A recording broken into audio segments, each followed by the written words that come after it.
The Duke of Blackmore had one rule. He would give her his name, Ashai, and nothing else. Nell Grey arrived at the castle on a grey October morning. One trunk, no illusions.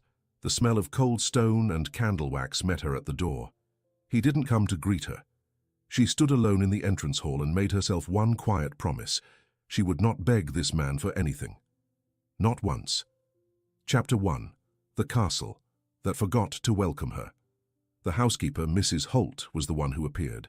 A stout woman with careful eyes, she descended the main staircase with the measured pace of someone who served this house long enough to feel nothing surprising about any of it. Miss Grey. Her voice landed somewhere between neutral and gentle. The Duke asks that you be shown to your rooms. The Duke asks. Not. The Duke wishes to receive you. Not. The Duke sends his apologies for being unable to greet you himself. Nell followed without a word. The corridor stretched long and cold. Portraits lined both walls, men who all shared the same jaw and the same sealed expression, as if the weight of the title pressed down on that bloodline for so many generations it worked itself into the bone. The sconces were unlit. The carpet runner was faded at its center from years of feet crossing the same path. Her rooms occupied the east end of the hall, large, well-furnished, entirely separate from his. She moved to the window. Below, the ground spread wide and grey, dead leaves spinning in slow circles across the courtyard, a fountain long since drained, hedgerows grown half a foot past their proper shape. The estate was enormous, and it was quietly, thoroughly coming apart. "The Duke will receive you at dinner," Mrs. Holt said from the doorway. 7 o'clock. "And until then?" A brief pause. "You are free to settle in, Miss Grey, as you see fit." She left. Nell stood at the center of the room. The stillness around her was not peaceful. It was the particular stillness of a house that held its breath for a very long time. She unpacked her trunk herself, folded her things into the wardrobe with the same attention she gave to everything. Not because anyone was watching, but because she was not in the habit of doing things carelessly, just because no one would notice. When everything was put away, she sat on the edge of the bed and looked at the ceiling for a long moment. She thought briefly of the version of this she imagined as a girl, the kind of story where arranged marriages became something unexpected, where duty and love were not enemies. She gave herself 30 seconds with that version. Then she set it aside, the way she set aside everything that wasn't useful. 7 o'clock arrived with a cold draught and a clock chiming somewhere deep in the house. Jasper Wyndham, Duke of Blackmore, was already seated when Nell entered the dining room.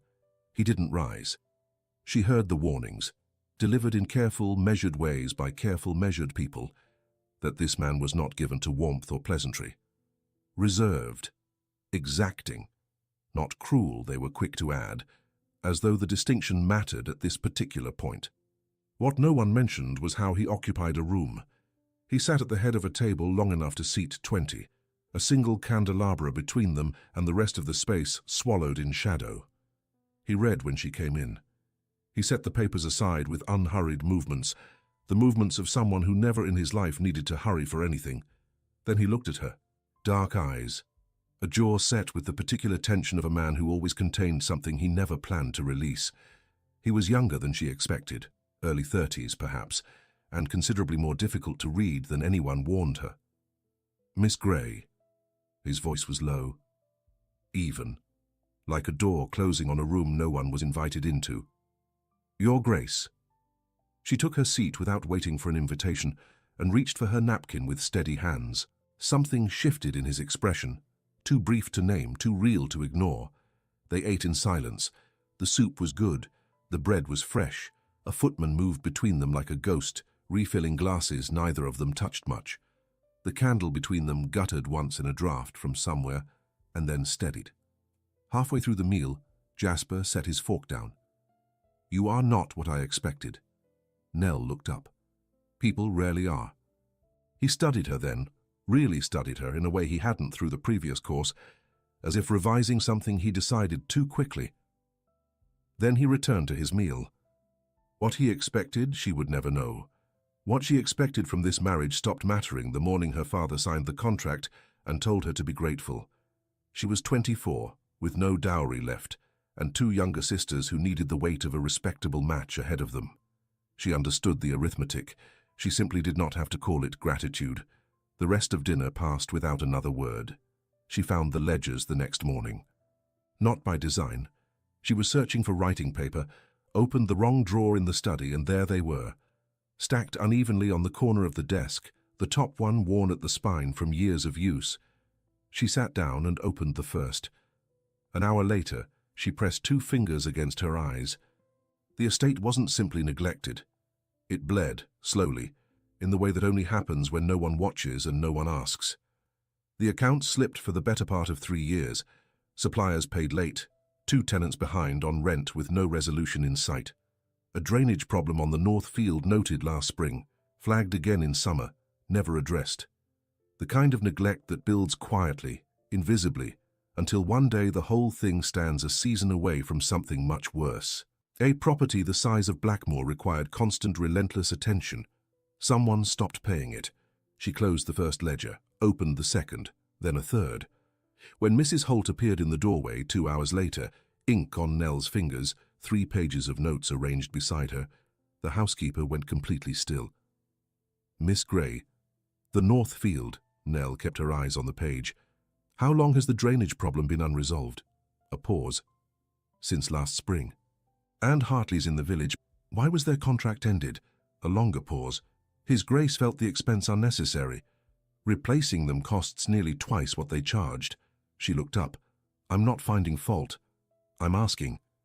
Mrs. Holt studied her, those careful eyes taking stock of something in Nell's face that made the woman go very still. No one has asked before, she said quietly, as if the sentence surprised her as much as anything. Nell held her gaze for a moment. Can you send for Mr. Hartley in the morning? A breath of quiet between them. Yes, Miss Gray. She said nothing to Jasper about any of it. He asked nothing. In the days that followed, they crossed paths twice, once in the library, where he worked at the long table, and she came to return a book, and once near the kitchens, where she spoke to the cook about the winter provisions. Both times she felt his attention settle on her, brief, measuring, and both times he moved on without a word. She told herself this was fine. She came here without a choice, and since she was here, she intended to leave things better than she found them, not for recognition, not because someone would remember it, because she was Nell Gray, and she did not know how to do things carelessly even when nobody was watching. On the 8th day she heard him. She came down the back passage from the linen room when his voice reached her through a partially open study door. Low, controlled, speaking to someone she couldn't place.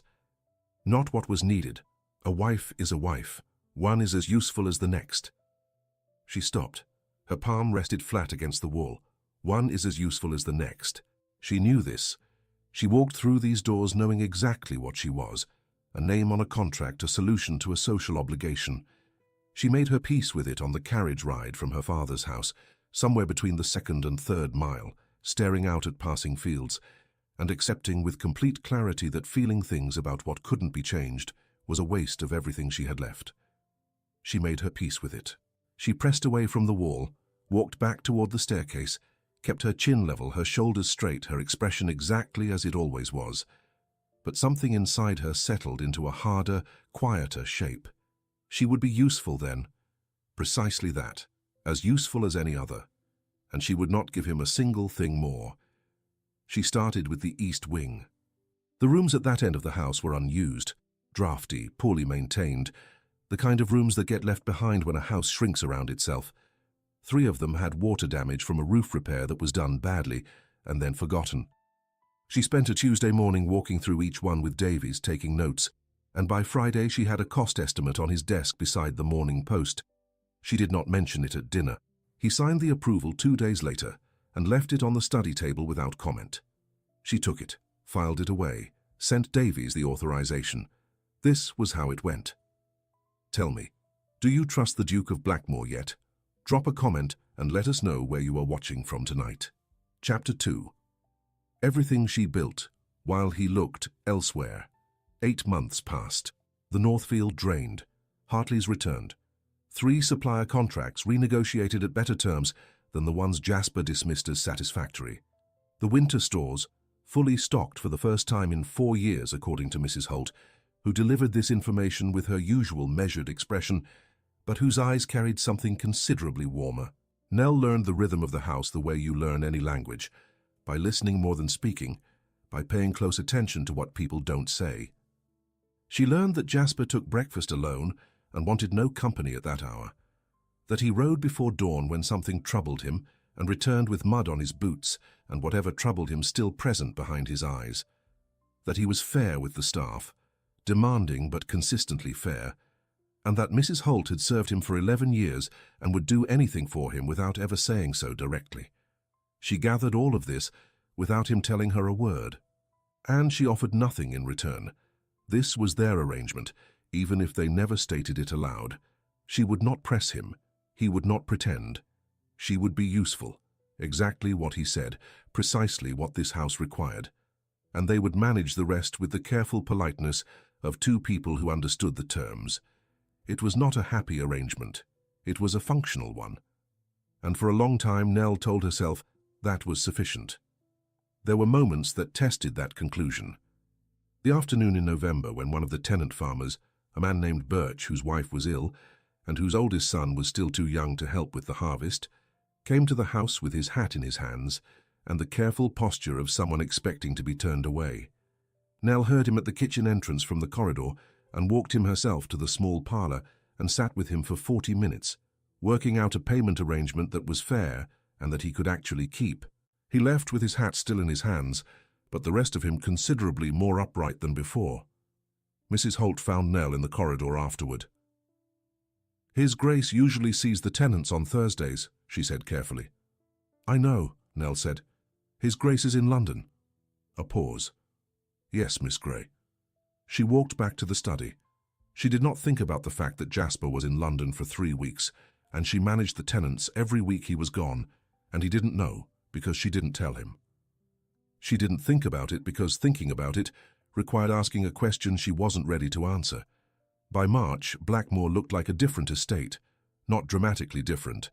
Nell had no use for dramatic, but the hedgerows were shaped, the fountain worked.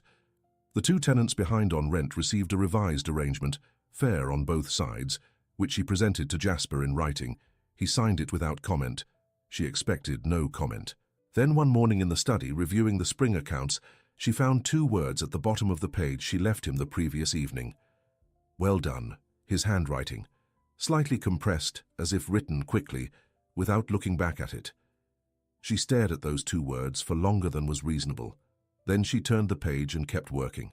What she didn't expect, what she had no real defenses against, was the afternoon in the east garden when she looked up from the rose bushes she directed the groundskeeper to trim and found Jasper watching her from across the path. He stood with his hands behind his back, the way he always stood, like a man who learned to keep his hands away from things he didn't intend to touch. No hat. The March wind moved through his dark hair. He wasn't reading, wasn't walking toward anything. He simply watched her with the particular focused attention he gave to problems he was trying to understand. She held his gaze for 3 full seconds. Then she turned back to the groundskeeper and said something about the root depth that she couldn't recall a minute later. When she glanced across the path again, he was gone. She stood there for a moment, her hand resting on a branch. "Don't," she told herself, firmly, as if to someone who needed to hear it more than once. "Don't." The London invitation arrived in April. Lord and Lady Ashton, a spring dinner, 40 guests, the kind of evening society used to evaluate who was rising and who had quietly lost ground. Nell read the card at breakfast and placed it beside his coffee without a word. Jasper picked it up, read it, set it down. "You'll need a new gown." She looked across the table. "I have gowns." "You'll need a new one." It was the longest exchange between them in 8 months. In the carriage to the Modiste in town, she thought about it and found she had absolutely nothing to make of it. But she bought the gown. The dinner was everything such evenings always were. Bright rooms, practiced conversation, the particular performance of people who knew each other for years and liked each other very little. Nell moved through it the way she moved through everything, without drawing attention she didn't want, without missing a single thing she needed to see. She was introduced as the Duchess of Blackmore for the first time in public that evening. The title felt strange on her, like a coat cut for someone taller, someone who wore things like that without thinking. Across the room, Jasper stood with two men she didn't recognize. One hand wrapped around a glass he never raised to his lips. He spoke seldom, listened carefully. At one point, a woman in emerald silk approached him, poised, assured, the kind of woman who wore a room the way some people wear a favorite dress, and said something that drew from him a short, restrained exhale that might, on a different face, have passed for real amusement. Nell turned away.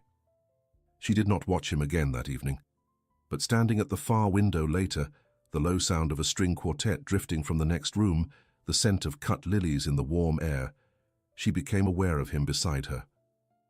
"Lady Ashton tells me you rearranged her entire seating plan." He kept his eyes on the room. "She asked for suggestions. She says every conversation she overheard was improved by it." Nell said nothing. A beat of quiet. His voice dropped just slightly. "That was well done." She turned to look at him. He continued watching the room, jaw set, hands clasped behind his back. 3 seconds of something that had no easy name passed between them. Then someone called to him from across the parlor, and he moved away without another word. In the carriage home, silence stretched between them. The countryside passed dark beyond the glass. The lantern threw its small, restless light. She should have let the evening close quietly. She knew that. "Jasper." He looked at her. First time she used his given name. She didn't plan to. "Thank you," she said, "for the gown." A pause long enough that she thought he wouldn't answer. "It suited you," he said, and turned back to the window. Nell folded her hands in her lap and kept her expression level. But something behind her ribs was not level at all, and that frightened her more than anything this house showed her yet. The letter arrived 3 days later, sealed, addressed to Jasper, left on the morning tray. That evening at dinner, something was different. He was more still than usual, a charged stillness, something pressing against the surface from inside. He ate almost nothing, spoke almost nothing. The lines around his mouth were sharper than usual. After the plates were cleared, he looked at her directly. "A matter arose in London that requires my attention. I'll be gone 2 weeks, perhaps 3. I understand. The estate will be fine." Something moved in his expression, brief and almost warm. "Yes," he said, "I know." He left before she woke the next morning. She heard the carriage somewhere around 5 and lay in the dark listening to it fade. Standing at the window an hour later, watching the pale morning stretch across the empty courtyard, Nell understood something she spent months carefully refusing to look at directly. She didn't want him to go, which meant she was in considerably more trouble than she thought. Chapter 3. Replace Me. Then he returned after 3 weeks. She heard the carriage on the gravel and did not go to the window. She sat at the study desk with the spring accounts and kept her eyes on the page and did not move until dinner. At the table he was present in body and somewhere else entirely. Jaw tight, answers brief, the papers he carried to the table pulling his attention from every other direction. The meal felt like an interruption of work rather than the other way around. Nell ate, spoke when he offered conversation, asked nothing about London. After the plates were cleared, he poured a second glass of port and stared at the flame between them. "The London matter concerned the estate's entail," he said finally. She waited. "My uncle is contesting it. He believes my father's will was improperly executed, and that the dukedom passes to him should I die without a legitimate heir." A pause. "He submitted a formal petition to the courts while I was away. My solicitor believes the case has merit and not overwhelming merit, enough to cause real difficulty. What does your solicitor advise?" "That the simplest resolution is an heir."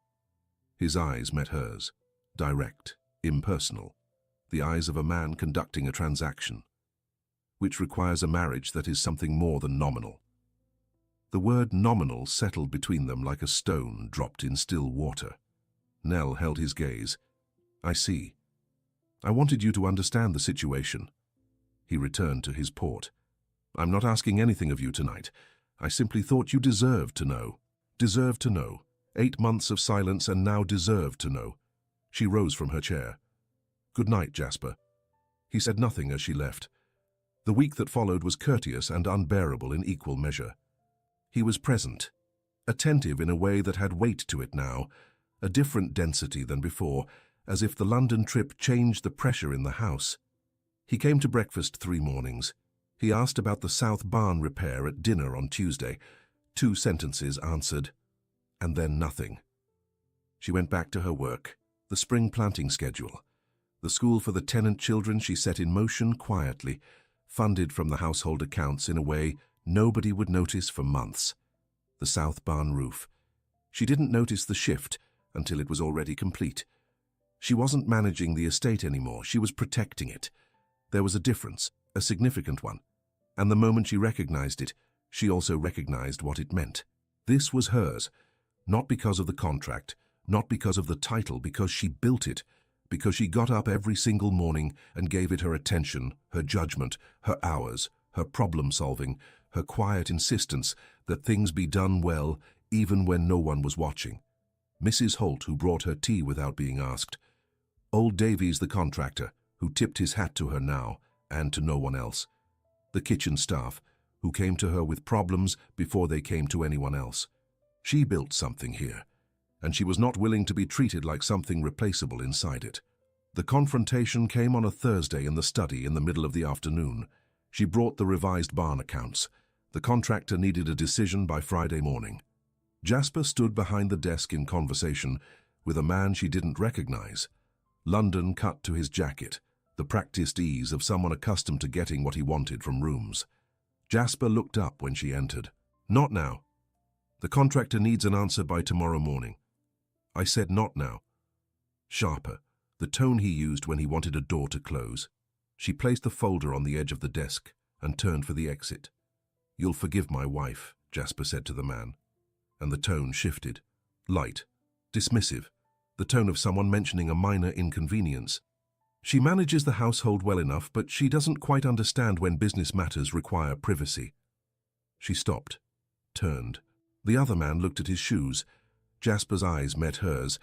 Something in his face changed the instant it happened, almost as if he heard himself a full second after he spoke. But the words were already in the air between them, and they both understood what that meant. "Well enough," she said. He said nothing. 8 months. Her voice stayed even. It always stayed even. "Your accounts, your suppliers, your tenants, your reputation in this county, which was poor when I arrived and is considerably better now. I asked for nothing. I said nothing.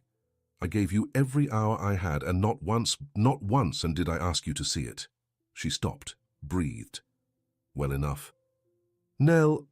She picked up the folder, considered it, set it back down with the corner precisely aligned to the edge of the desk, a small, deliberate movement that cost her nothing and held everything she couldn't say out loud. "You told me a wife is a wife." She looked at him directly. "That one is as useful as the next." The other man was completely invisible. He had gone so still. A pause, just one. "Then find the next one, Jasper." She walked to the door. "Replace me." And she left. She was on the road before dawn. The same trunk, the same number of belongings she arrived with, minus a few items she considered taking and decided to leave because they belonged to this house now, and the house was not hers to take anything from. Mrs. Holt waited at the foot of the stairs with an expression that was not her usual careful nothing. Something tight at the mouth, something too bright in the eyes. "The barn accounts are on the desk," Nell said. "Davies needs an answer by morning. His Grace has them." Mrs. Holt nodded once. Nell pulled on her gloves, picked up her bag. "You built something good here, Miss Gray," Mrs. Holt said quietly. Nell looked at her for one moment. "I know," she said, and she climbed into the carriage. The lane stretched long between the iron gates. She watched the castle through the rear glass as the distance grew. The grey stone, the shaped hedgerows, the working fountain, the east wall where she ordered roses planted in February that wouldn't open until June. She looked at all of it. Then she faced forward. She would not watch it disappear. Back in the house, standing at the study window, Jasper watched the carriage reach the end of the lane. He took one step toward the door and stopped. His hand rested against the frame. The courtyard below was empty. The lane was empty. The morning was perfectly still. He stood there long after the carriage was gone. The study door was still open behind him. The folder she placed on his desk was still there, corner precisely aligned with the edge, the way she left everything. He crossed the room and picked it up. The barn accounts, detailed, clear. Everything Davies needed to proceed laid out in 2 pages in her handwriting, with a note at the bottom, "Recommend approval before end of week. Winter will not wait." He set it down. The man from London was gone. He left 20 minutes after Nell did, with the particular discomfort of someone who witnessed something private and wanted very much to forget it. Jasper stood at the desk for a long time. Then he picked up the folder again, signed the approval, and left it for Mrs. Holt to send in the morning post. He did not go up to his rooms. He went instead to the kitchen passage, the narrow corridor behind the study where he stood sometimes in the evenings when he couldn't settle, and he stood there in the cold for a long time looking at the wall. One is as useful as the next. He heard himself say it. He heard now what it sounded like from the outside. The worst part was not that he said it. The worst part was that at the moment he said it, he wasn't thinking about her at all. She was simply not part of the thought. She was not yet real to him in the way that would have made it impossible to say. That, he thought, was the actual accounting of it. Not cruelty. Something worse. Indifference. The kind that disappears quietly without noticing until the thing it ignored is gone. Chapter 4. What a house becomes without its center. The first week without Nell, Jasper worked. He answered his correspondence. He reviewed the accounts she left, organized, annotated, clear enough that even he could follow them without asking questions. He approved the barn repair. He dealt with Davies himself, which required 3 separate conversations, because Davies was accustomed to working with someone who understood what he was talking about, and Jasper was not that person. He managed, but only just. By Friday, he was exhausted in a way he didn't recognize, a specific pointed kind of exhaustion that had nothing to do with the hours he was keeping. By the following Tuesday, Mrs. Holt knocked on the study door. "Your Grace." "What?" "The Ashton dinner. They're expecting a reply.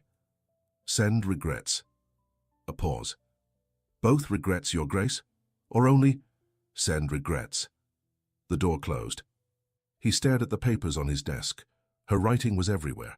Small, efficient, completely legible. The kind of handwriting that got things done rather than admired. He found a note she left on the autumn accounts 3 months before that he never noticed. A small correction in the margin, a discrepancy in the Eastern Field lease resolved before it became a problem. He sat with that for a long time. He thought about the evening in London, standing beside her at Lady Ashton's window, the way she moved through that room. "Well done," he wrote at the bottom of a page, quickly, without looking back at it. He spent the better part of 3 days afterward, wondering if she read it well enough. He pressed 2 fingers against his eyes. By nature, he was a man who understood systems, structures, the logic of accounts and property. He was not a man given to regret, because regret required admitting you saw the choice clearly at the moment you made it, and he had a particular talent for not seeing things that were inconvenient to see. This, he decided, must be what it felt like when that talent stopped working entirely. It was considerably worse than he anticipated. On the 3rd day, he did something he didn't do in 11 years of running the estate. He walked the North Field himself. He stood at the edge of the East Drainage Channel, repaired, functional, exactly as it should be, and looked at it for a long time. He walked to the East Wing, stood in the room she restored, the windows sealed, the walls replastered, the floors relaid, all of it done quietly, competently, while he sat at his desk and reviewed London reports and told himself the estate was in reasonable condition. He walked the rose bed along the east wall. The plants were growing low and careful along the stone, pruned and staked and clearly tended by someone who intended them to bloom in full. He stood there for a while. Mrs. Holt appeared behind him at some point. He was not sure how long she had been standing there. "She planted those in February," the housekeeper said. "Had Davies sourced them herself. Said the east wall needed colour." He said nothing. "She chose them for the scent," Mrs. Holt added. "Said a house should smell of something other than stone in the morning." He looked at the staked stems in the dark earth. "Mrs. Holt." "Your Grace." "Did she—" He stopped. "In the 8 months she was here, did she ever say anything about—" "No, Your Grace," Mrs. Holt said quietly. "Not once." He nodded. He walked back to the house. She was in Bath. He learned this from Mrs. Holt, who offered the information without being asked, which told him exactly whose side the woman had chosen. He took the carriage north on a grey Monday morning. He spent most of the journey staring out at the countryside and composing sentences in his head. Measured, reasonable sentences. The kind he was good at. Precise, logical, clear in their argument. By the time the city appeared on the horizon, every single one of them sounded completely wrong. The address was a modest townhouse on a quiet street near the circus, well-kept, flower boxes in the windows, the kind of place that felt immediately lived in the moment you saw it. He knocked. The woman who opened the door was not Nell. Younger, with an open face and the expression of someone who recognized him immediately and found the situation deeply entertaining. "Your Grace." She looked him over without the slightest pretense of subtlety. "She said you might come." A pause. "She also said she wasn't certain you would." "Is she here?" "In the garden." The woman, he would learn her name was Charlotte, stepped back to let him through. "She's been in good spirits for what it's worth, better than anyone expected." He wasn't sure whether that was meant to reassure him. It did not reassure him. Nell sat at a small garden table with a book open in front of her and a cup of tea at her elbow, and the particular composure of someone who was not, in fact, surprised by the creak of the gate. She looked up. "Jasper." "Nell." A pause stretched between them. A bird moved through the hawthorn at the garden wall. The afternoon was calm and unhurried. "You came," she said. "I came."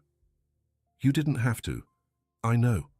He stood at the edge of the path with his hat in his hands, which was not remotely how he planned this moment, and the words he prepared on the journey were completely gone. Nothing remained except the truth, which he delivered considerably less well than most things. "The drainage on the east field is backing up again," he said. Nell stared at him. "I thought you should know," he added. She stared a moment longer. Then she pressed her lips together in a way that was not quite a smile and looked back at her book. "You drove 4 hours," she said, "to tell me about drainage." "I drove 4 hours," he said carefully, "and drainage was the only thing I could find to say when I arrived." She turned a page she clearly wasn't reading. "You should go back," she said. "Probably. The east field does need attention." "Yes." A beat of quiet between them. "I'm not coming back," she said. Not unkind, not uncertain either. "I know," he said. He didn't move. She didn't invite him to leave. That was the thing he would think about later. She didn't invite him to stay either.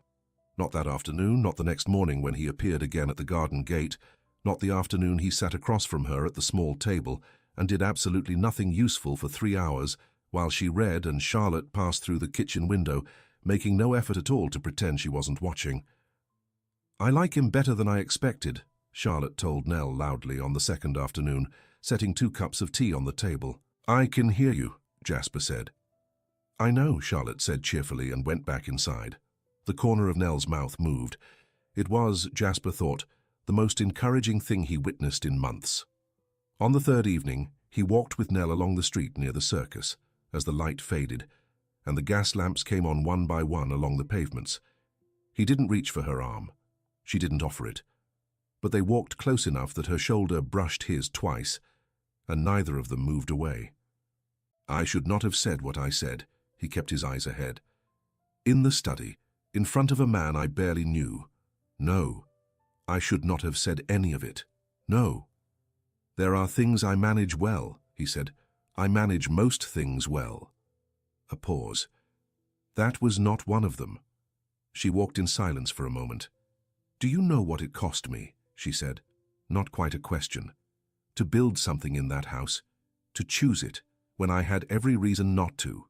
He said nothing, because there was no adequate answer and they both understood that. "I was not angry about the work," she said.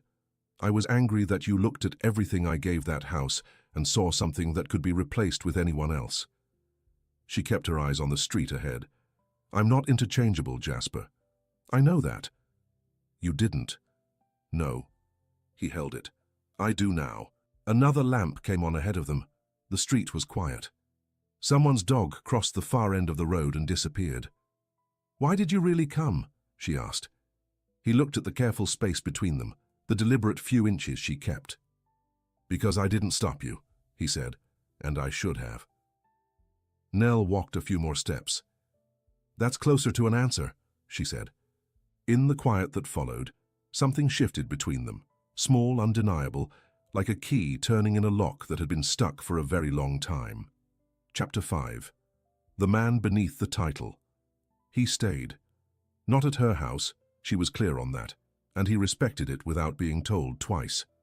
He took rooms at an inn 2 streets over, which Charlotte found endlessly entertaining, and which Jasper found, somewhat to his own surprise, not unpleasant. He came every morning. Sometimes Nell was in the garden, sometimes she was out, and he sat on the low wall near the flower boxes and waited. A new experience for a man accustomed to the world arranging itself around his schedule rather than the other way around. He brought nothing, he asked for nothing. He showed up and he stayed and he told her the truth.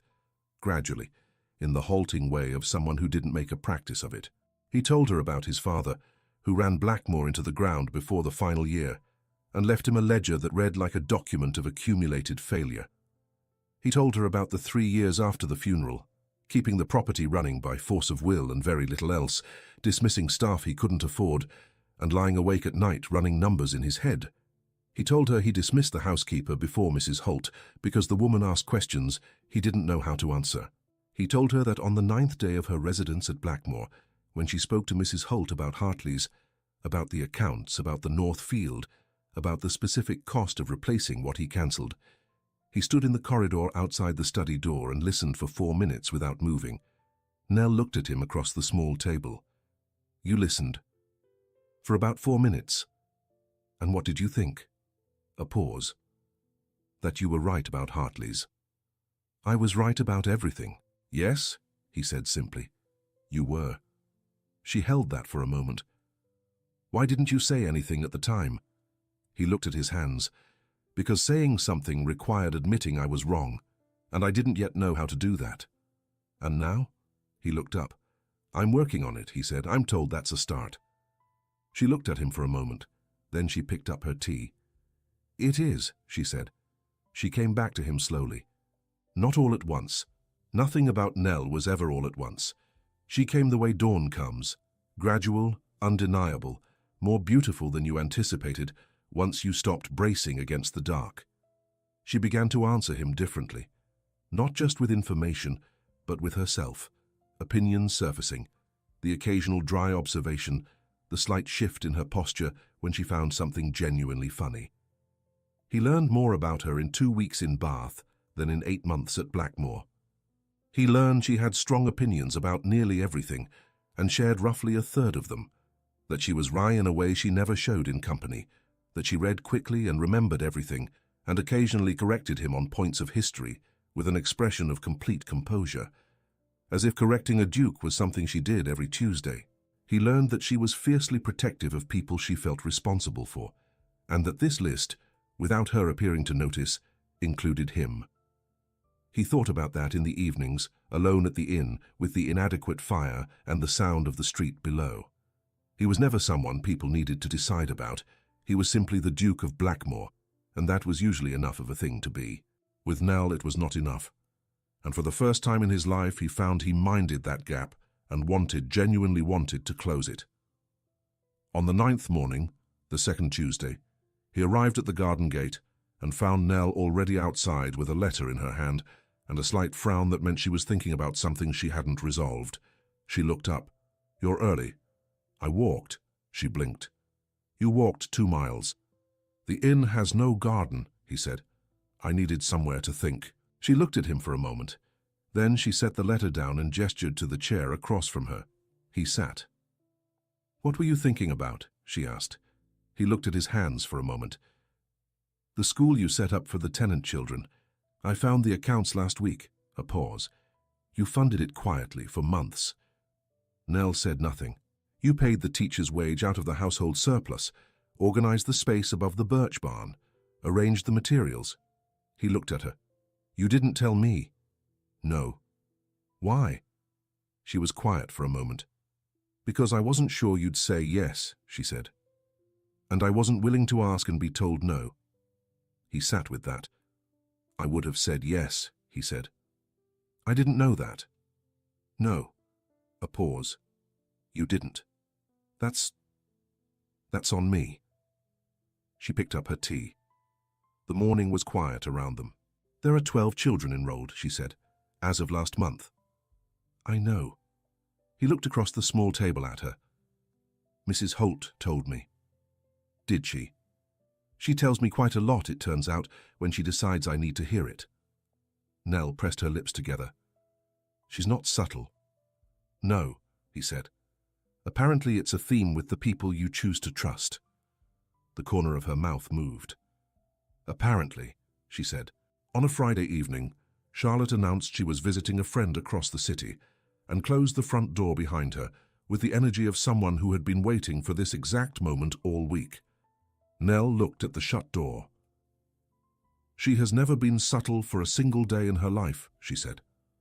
Not once, Jasper agreed. She turned back to him. Something moved in her expression. A decision, made quietly, the way she made everything that mattered. I want to go back, she said.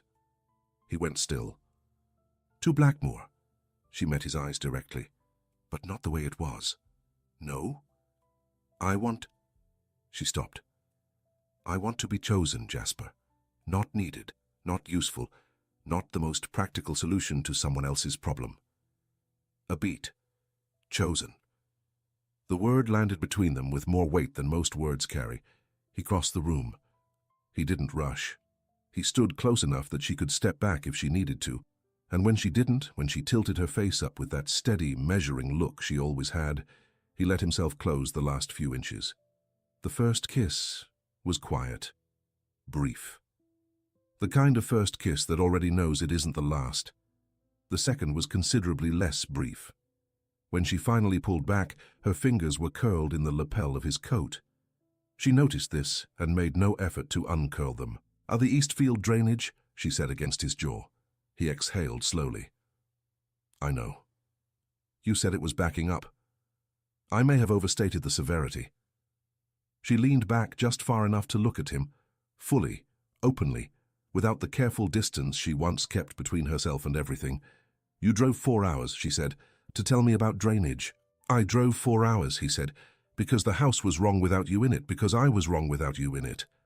A pause. And drainage was the only word I could find when I got to the gate. Nell studied him for a long moment. That direct, measuring look, the one he once read as impersonal and now understood, was the complete opposite of impersonal. Then she laughed, low and real, the kind she never let him hear before, the kind that changed her face entirely into something he hadn't known how to look for. All right, she said. All right? Take me home, Jasper. Chapter 6. What she needed to tell him. They returned to Blackmore on a Tuesday. Mrs. Holt waited at the door with the posture of someone who had absolutely not prepared anything, and merely happened to be present when the carriage arrived. The entrance hall was warmer than it had ever been. Fresh flowers stood on the table near the stairs, the kind that didn't grow themselves. Miss Grey. A pause. Your Grace. Mrs. Holt. Nell looked at the woman, at the expression she was working to contain. The East roses came up. Mrs. Holt glanced toward the wall outside, visible through the entrance hall window, where pale pink blooms opened against the grey stone. Last week, she said. Right on schedule. Nell nodded once. She walked inside. The weeks that followed were different. Not perfectly easy, nothing broken men's in a straight line, but different in the ways that mattered.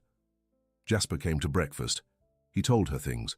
She stopped managing the house as if she were alone in it and started managing it as if she had a partner, which meant occasionally leaving problems on his desk and waiting to see what he did with them. He did well, mostly.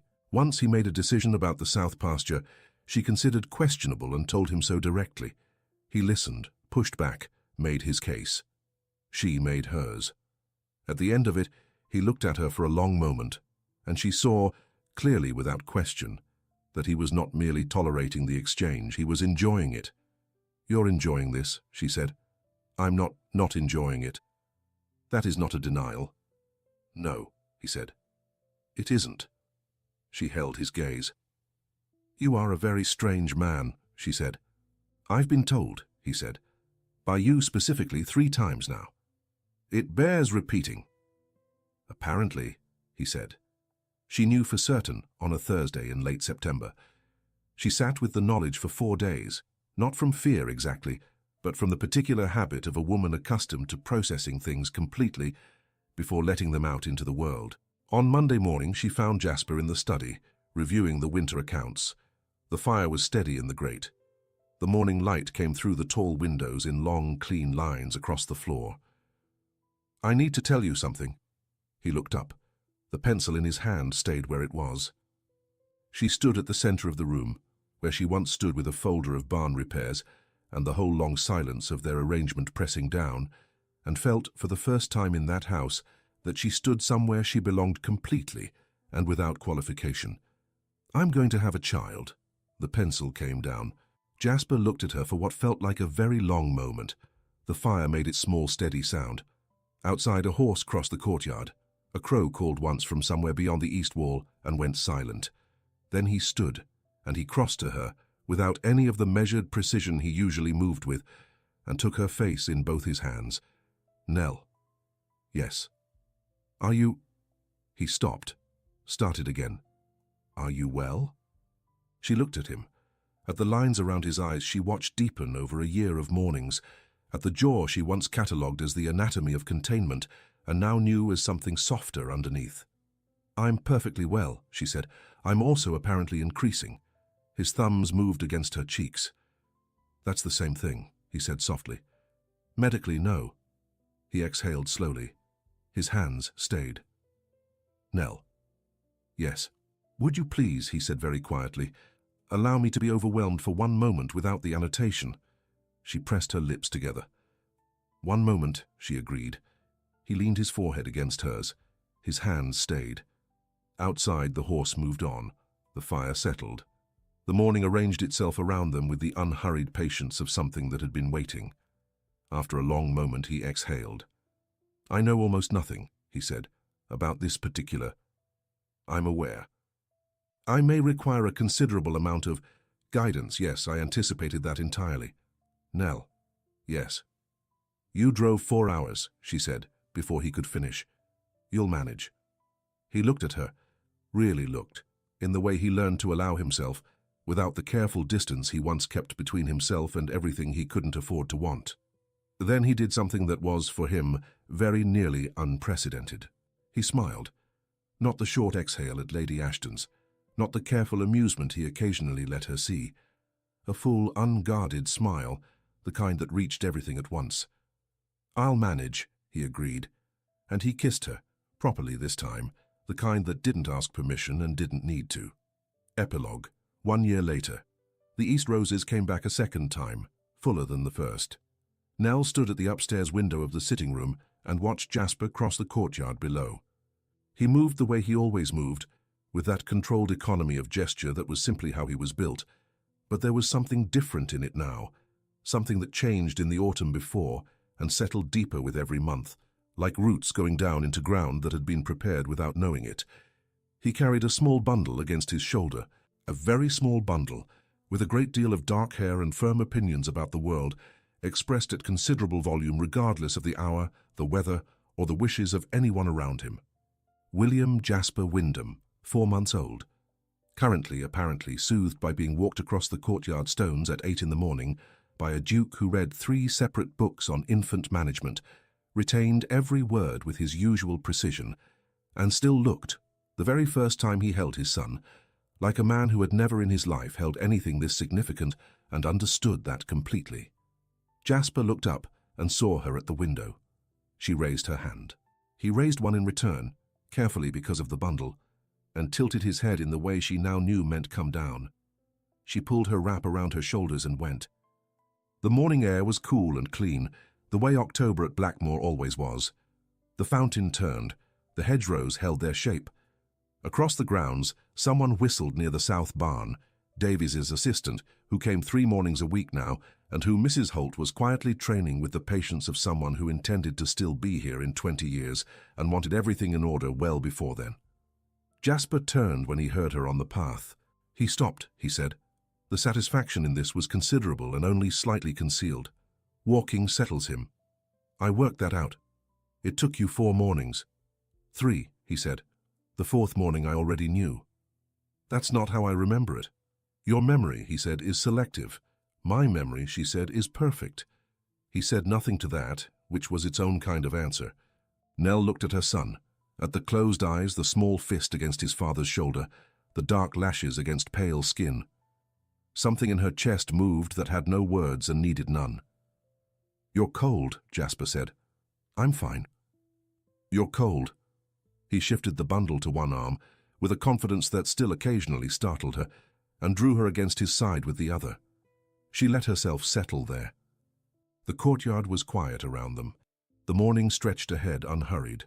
Behind them in the house, Mrs. Holt moved through the rooms, and a fire started somewhere in the kitchen, and the day arranged itself with the easy comfort of a place that knew what it was and who lived inside it. Nell. Yes. The kind of pause she once read as absence, and now knew was simply the way he gathered himself before something that mattered. Thank you, he said, quietly, for coming back. She tilted her face up. He watched the grounds, the east roses, the shaped hedgerows, the estate that looked these days exactly as it was always supposed to. You came and found me, she said. Yes. With drainage. A slow exhale. We have thoroughly covered the drainage. I may cover it periodically for the remainder of our lives. That, he said, is extremely likely. She smiled against his shoulder. The gate stood open at the end of the lane. Above the tree line, the sky opened pale and wide. A crow moved through the high branches of the oak at the east wall. Below the window of the room that was now William's, the roses opened against the stone in their 2nd October. One is as useful as the next, Jasper said once, to a study he thought she couldn't hear. She thought about that on mornings like this, not with the old edge of it, but with a quiet, private amusement at how completely, how thoroughly wrong one careful man can be about one quiet woman. She never said so. She simply leaned into him and let the morning do what October mornings at Blackmore always did. She let it be exactly enough, until the next story, hugs.